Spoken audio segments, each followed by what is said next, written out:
Hello seniors, I wanted to make this video for you today just to kind of talk about some of the final things that are going on in English 4. Number 1, the senior research paper. Technically the senior research paper is due this Friday. It is a required assignment for anybody who is enrolled in English 4 as dual enrollment English 101. Again, it is a required assignment for dual enrollment students.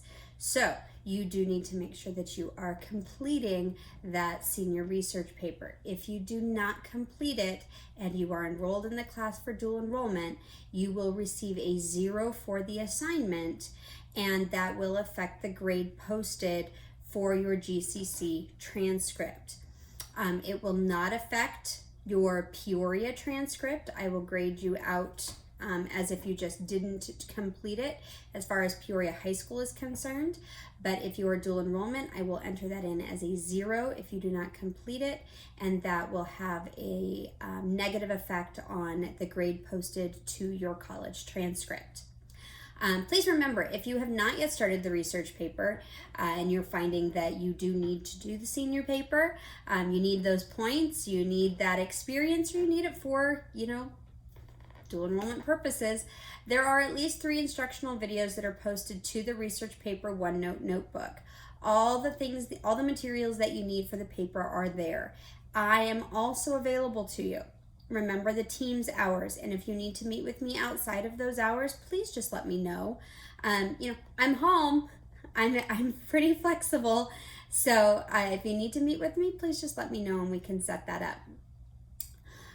The second assignment that is in progress right now is Pride and Prejudice.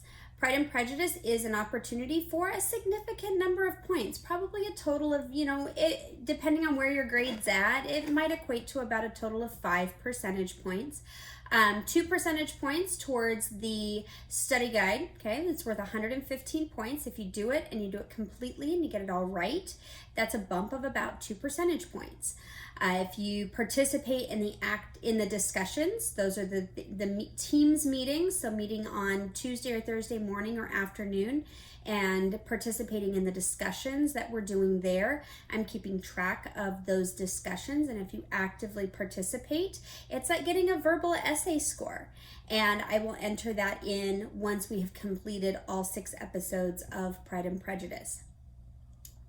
If you just attend a Teams meeting, you just show up, okay? You don't say anything, but you show up to the Teams meeting while we're discussing Pride and Prejudice, that's 5 extra credit points. Okay, and the dates of those meetings are in OneNote as well as in my weekly email. The other way to get points for Pride and Prejudice is to write a compare-contrast essay.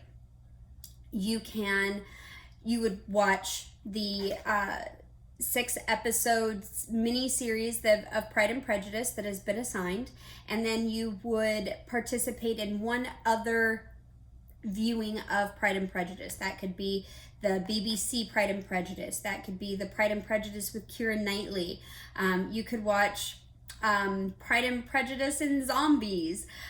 You could watch, there's a Bollywood version of Pride and Prejudice. You could listen to the Audible of Pride and Prejudice, of the actual novel. Jennifer L., who is the actress in the miniseries, the actress who plays Elizabeth in the miniseries, she's actually just started posting a live reading on YouTube of Pride and Prejudice. That's pretty impressive. It's kind of fun, especially if you have watched the miniseries. It's really kind of cool to listen to that.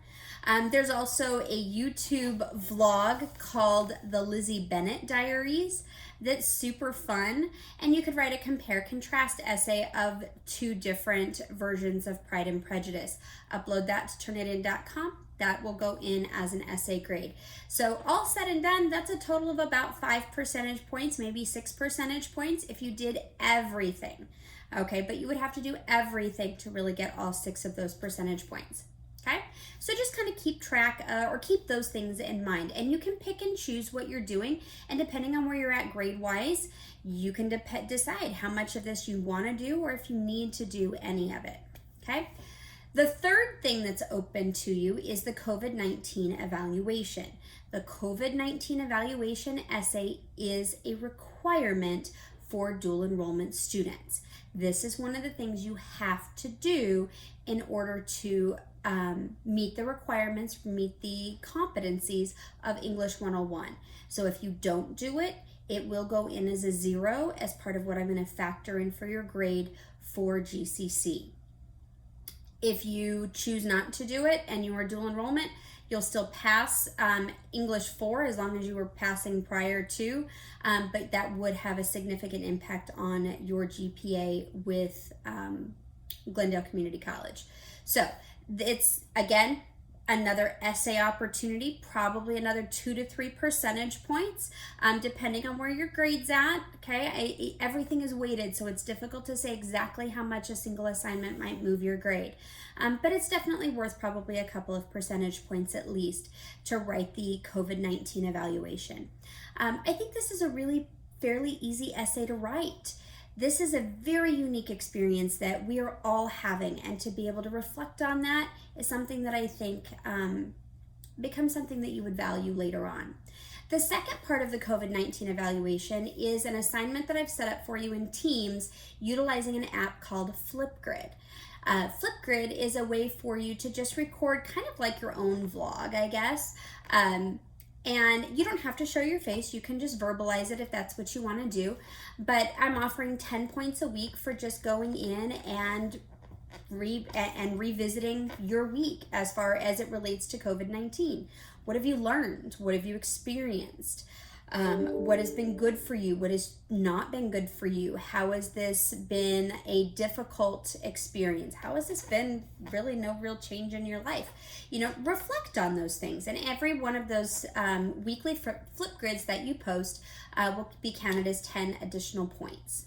Okay, so those are 3 major assignments, 3 major new projects that I've put out since distance learning took effect after spring break.